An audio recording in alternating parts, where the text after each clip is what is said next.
პოლიტიკური ძალების, პარტიების ყიდვა მათი, მოსყიდვა. მეცაც გეტყვით კონსტიტუცია რომ სარედაქციო კომისიის თავმჯდომარე ვარ მე კონსტიტუციის, ჩემ დაწერილია პირდაპირ გითხრათ და როცა მიღებაზე ხმები არ იყო 26 პარტია იჯდა და არ იძლეოდა ბევრი ხმა ზოგს პრეზიდენტის ინსტიტუტი არ მოსწონდა, ზოგს სასამართლო არ მოწონდა, ზოგს რა ვიცი ფოფოდია, ზოგს გუდელი და გაიგო რომ ფული უნდოდა თურმე. და შორანძემ დაურიგა ზოგიერთ პარტიას ფული ხმა მიეცათ კონსტიტუციაში. მაშინ მივხვდი რომ საქართველოს საქმე იყო ძალიან ცუდად და ეს პოლიტიკოსები გაიყიდებოდნენ თხებივით და კიკუებივით ნებისმიერ ოლიგარქზე და ისე აგიცხადეთ ყველაფერი როგორც ეს გახორციელდა ჯერ გაიყიდნენ მრეწველობა გადაარჩენ საქართველოს გოგია თოფაძის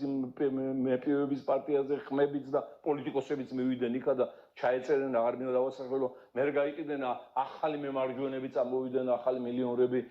ახლა იმაზე გაიყიდნენ მათ შორის ელექტორატსაც მიაჩვეს ფულის აღება მე იყიდებოდნენ ასლან აბაშიძის ფქვილებს არიგებდა ტომარ ძერწერ აჭარის აღორძინების კავშირი ასლან აბაშიძე რა თქმა უნდა ფულსაც არიგებდა მე გაიყიდნენ ბადრი პატარკაციშვილზე